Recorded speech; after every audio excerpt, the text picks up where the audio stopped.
मे को अगर आप अपना मैथमेटिक का पेपर इस तरीके से प्रेजेंट करते हैं तो आपको टॉपर बनने से कोई नहीं रोक सकता। आज हम जानेंगे कि आपको अपना मैथ्स का पेपर कैसे रिप्रेजेंट करना है। Hello students, this is me Mudita और क्लास 10 5th ऑफ मे को मैथ्स का पेपर है। आप लोग की सारी तैयारी हो चुकी होगी। अब बात करते हैं पेपर प्रेजेंटेशन की, क्योंकि मैंने आपको बताया था सब्जेक्ट वाइज पेपर का प्रेजेंटेशन डिफर होता है। तो मैथ्स में आप कैसे प्रेजेंट करेंगे, ये एक टॉपर बच्चे की आंसर शीट है। सीबीएसई में जो पर्टिकुलर सब्जेक्ट में जो भी बच्चा टॉप करता है उसकी आंसर शीट का फोटो कॉपी सीबीएसई की ऑफिशियल वेबसाइट पे अपलोड कर दिया जाता है। सो आने वाले जो बच्चे हैं वो वहाँ से प्रेरणा ले सकते हैं, इंस्पायर हो सकते हैं कि किस तरीके से उन्हें पेपर लिखना है। So you get full mark. आपको कैसे फुल मार्क मिलेंगे, ये 2019 का एक बच्चे की कॉपी है जिसने मैथ्स में टॉप किया था। तो उसने कैसे आंसर लिखे थे और क्या बातों का आपका ध्यान रखना चाहिए जब आप पेपर प्रेजेंटेशन करते हैं। ओके, सो यहाँ पे जिस बच्चे का ये पेपर है उस टाइम जो पेपर था वो 3 आवर का था, 3 घंटे का पेपर था और 3 घंटे के पेपर में फुल सिलेबस था। लाइक अभी आपका टर्म 1 टर्म 2 है, उस टाइम पूरा सिलेबस था। तो देखिए बच्चे ने सबसे पहले क्या लिखा है, ये सीबीएसई की ऑफिशियल आंसर शीट है, देख सकते हैं इस तरीके से प्रिंटेड होता है सीबीएसई डॉट डॉट करके। सबसे पहले बच्चे ने अपना सब्जेक्ट यहाँ पे डाला है, वैसे ये डालना जरूरी नहीं होता पर यहाँ पे सब्जेक्ट एंड सब्जेक्ट कोड डाला है। इसके बाद जो आपको देखना है मेन चीज वो क्या है, सबसे पहले उसने सेक्शन मेंशन किया है। सेक्शन ABCD 4 सेक्शन आते थे उस टाइम, अभी आपके 3 ही सेक्शन होंगे A, B एंड C। सो यहाँ पे बच्चे ने सबसे पहले सेक्शन डाला है कि वो किस सेक्शन को अटेम्प्ट करने जा रहा है। कई बार बच्चे बहुत ज़्यादा एक्साइटेड हो जाते हैं और क्वेश्चन नंबर डाला और स्टार्ट कर देते हैं, ये मेंशन नहीं करते कि वो किस सेक्शन का क्वेश्चन अटेम्प्ट कर रहे हैं। ओके, सो फर्स्ट पॉइंट हो गया कि जब भी आप A करो, B करो, C करो, ज़रूरी नहीं है कि आप सीक्वेंस से करो। बहुत सारे बच्चों के मन में ये क्वेश्चन होता है कि अगर मैं पेपर सीक्वेंस से करूंगा तभी मेरे अच्छे मार्क्स आएंगे, दैट मीन 1 फिर 2 फिर 3 इसी तरीके से, पर ऐसा नहीं है। ये एक टॉपर बच्चे की आंसर शीट है और इसने सबसे पहले सेक्शन D को अटेम्प्ट किया है तो भी ये बच्चा टॉपर बना है। आपको जो सेक्शन सबसे अच्छे से आता है उसी को आपको सबसे पहले रिप्रेजेंट करना चाहिए, जैसे इस स्टूडेंट ने किया है।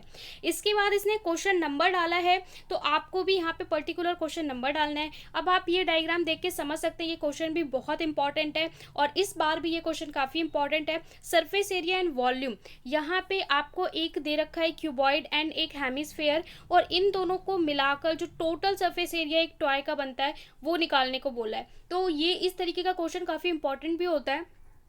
अब यहाँ पे देखिए बच्चे ने पहले क्या किया, क्वेश्चन का डायग्राम क्लियरली बनाया। डायग्राम जैसे ही आप बताते हो और बनाते हो यहाँ पे आपके 1 मार्क क्लियर हो जाते हैं। ओके, अब देखिए यहाँ पे ये क्यूब है, इसने लिख दिया कि ये चीज़ क्यूब है, ये हेमिस्फेयर है, कि एग्जामिनर को क्लियर हो जाए कि बच्चे को जो कॉन्सेप्ट है वो बिल्कुल क्लियर है। इसके बाद लेंथ ब्रेथ जो भी गिवन है वो पूरा उसने डिस्क्राइब कर दिया। इसके बाद यहाँ पे इसने कैलकुलेशन स्टार्ट की है, कैलकुलेट किया है और साइड निकाला है। यहाँ तक करने के बच्चों को जो डायग्राम है इसके मार्क मिल जाएंगे, इस कैलकुलेशन के 1 मार्क मिल जाएंगे। हर स्टेप के मार्क्स होते हैं मैथमेटिक्स में। इसके बाद इसका बच्चे ने A सेक्शन अटेम्प्ट किया है तो A सेक्शन, ठीक है। अब देखिए जो क्वेश्चन है उसके भी पार्ट होते हैं। फॉर एग्जांपल क्वेश्चन 2, तो इसमें भी पार्ट्स होते हैं कि पार्ट A पार्ट B, तो आपको क्वेश्चन नंबर भी मेंशन करना है एंड उसका पार्ट भी मेंशन करना है। लाइक यहाँ पे इसने लिखा है पार्ट A, तो पार्ट A जब सॉल्व कर रहा है तो पार्ट A मेंशन करेगा।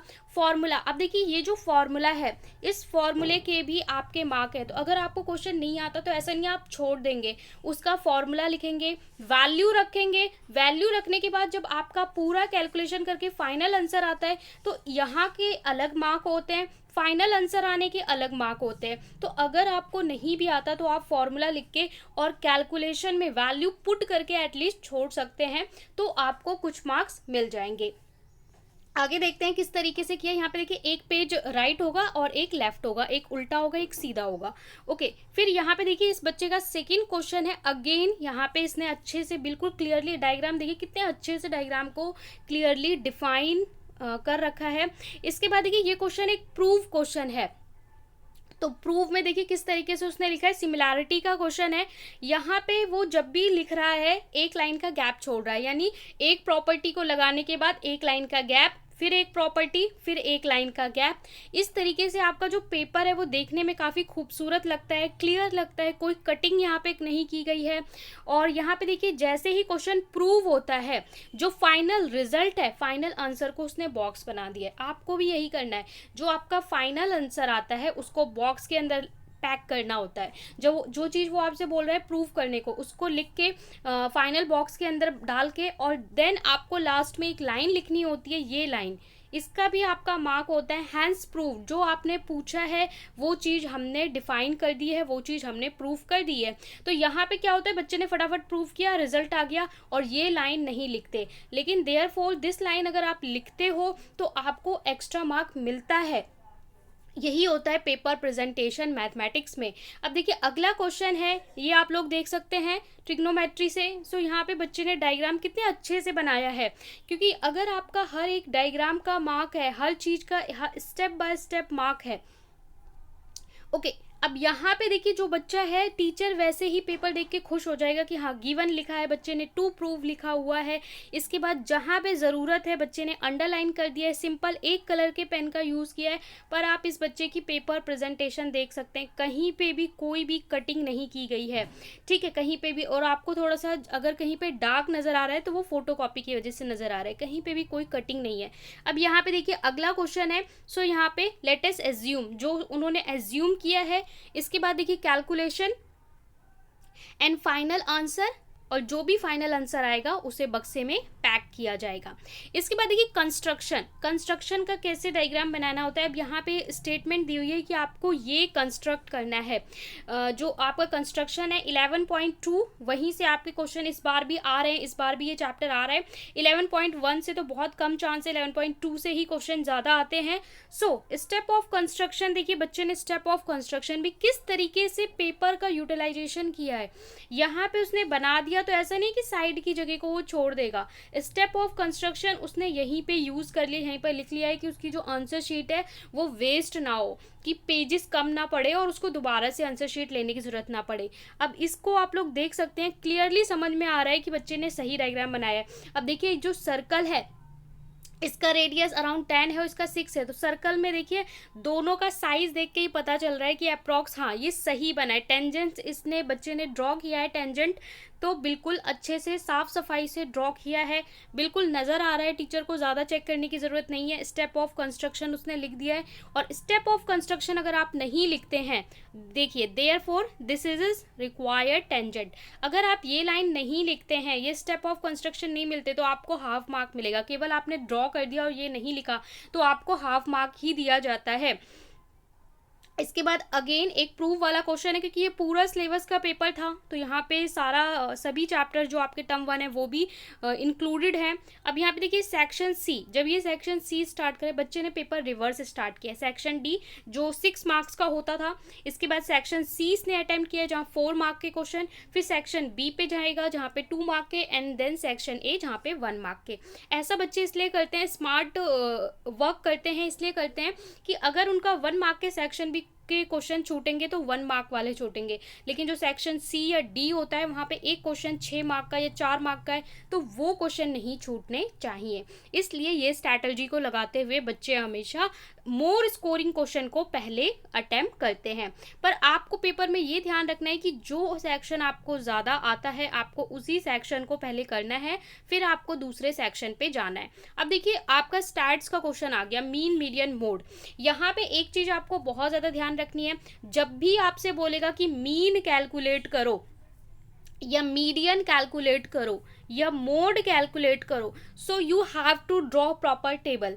आपको प्रॉपर टेबल बनानी है। अगर आप टेबल बनाए बिना कैलकुलेशन कर रहे हैं तो आपको मार्क्स नहीं मिलेगा या हाफ मार्क मिलेगा, ठीक है। सीबीएसई ने मार्किंग स्कीम में भी बोला है कि आपका मीन मीडियन मोड कोई सा भी क्वेश्चन हो आपको प्रॉपर टेबल बनानी है। वहाँ पे अगर आप मोड या मीडियन निकाल रहे हैं तो उसमें आपको हाईलाइट करना है कि this is model class, this is median class, ये हमारा ये है कम्युलेटिव फ्रीक्वेंसी है, तो आप उसे बताओगे सर्कल करके चाहिए कि ये है, मतलब टेबल आपकी अच्छे से होनी चाहिए। ऐसा नहीं है कि आप टेबल बनाए बिना, और अगर आप मीन निकाल रहे हो तो उसके लिए टेबल बनाइए, निकाल रहे हो तो उसके लिए अलग टेबल बनाइए। इस तरीके से आपको मीन मोड मीडियन मोड के लिए पहले टेबल ड्रॉ करनी है, उसके बाद आपको कैलकुलेशन करना है, देन आपको लास्ट में ये लिखना है कि दिस जो आपसे उसने पूछा लाइक 14 डेज, तो ये आपका आंसर है। तो इस तरीके से देखिए कि एक ही पेन का यूज़ करते हुए किस तरीके से सारी चीज़ें उसने हाईलाइट कर दी हैं। आंसर को क्या किया है, बॉक्स नहीं बनाया है, बस आंसर के नीचे एक लाइन डाल दी है। टीचर को साफ दिख जाएगा 46.2 सेंटीमीटर, वो क्लिक करेगा, यहाँ पे देखिएगा फॉर्मूला लिखा हुआ है, यहाँ पे देखिएगा गिवन लिखा हुआ है, देन उसको पूरे मार्क अवार्ड कर दिए जाएंगे। तो यही चीज़ होती है पेपर प्रेजेंटेशन। सिमिलैरिटी प्रूफ वाले क्वेश्चन, गिवन टू प्रूफ, सारा रिक्वायर्ड लिखना ज़रूरी होता है। अगर कोई भी आपका क्वेश्चन आता है प्रूफ का तो गिवन लिखिए, टू प्रूफ लिखिए, बाय कंस्ट्रक्शन लिखिए, एंड देन आप उसको प्रूव करेंगे। ओके, सो ये है बच्चे का पूरा पेपर प्रेजेंटेशन। उस टाइम ये फुल सिलेबस का था तो ग्राफ भी ड्रॉ किया हुआ है। तो किस तरीके से ग्राफ ड्रॉ किया है, लाइक इस टर्म में आपका ग्राफ नहीं आ रहा है, लेकिन ये पूरा है, और इसके बाद बच्चे की ये शीट बच गई है।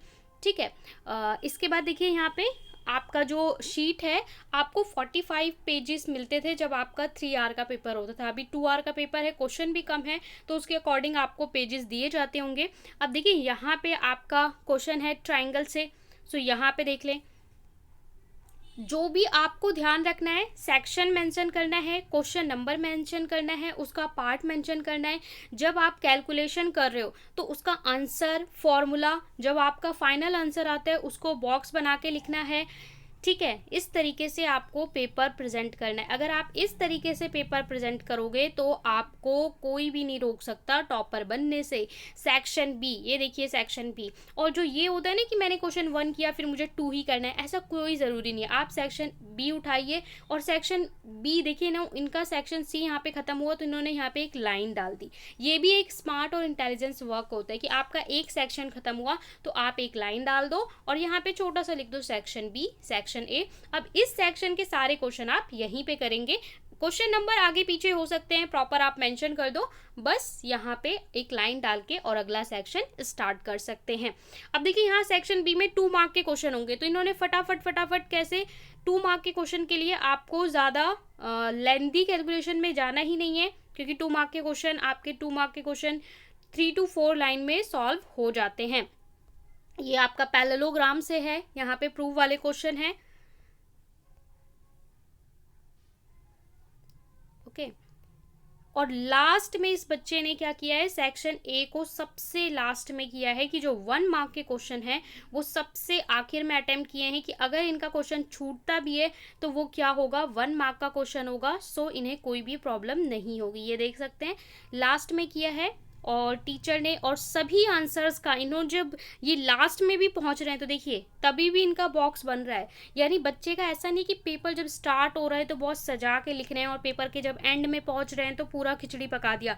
जो इनकी पेपर प्रेजेंटेशन स्टार्ट में है वही पेपर के एंडिंग में है। सो इसी तरीके से आपको अपना पेपर प्रेजेंट करना है। इसको मैं टेलीग्राम पे शेयर कर दूंगी, और आप ईयर वाइज और भी बच्चों के टॉपर का मॉडल आंसर देख सकते हैं। इसे मॉडल आंसर कहा जाता है। CBSE material, exam material section में आप जाएंगे तो वहाँ पे आपको 2018, 2019 और इससे पहले के बच्चों के जो टॉपर रहे हैं उसके मॉडल आंसर मिल जाएंगे कि किस तरीके से बच्चों ने पेपर प्रेजेंट किया है, सो उन्होंने टॉप किया है।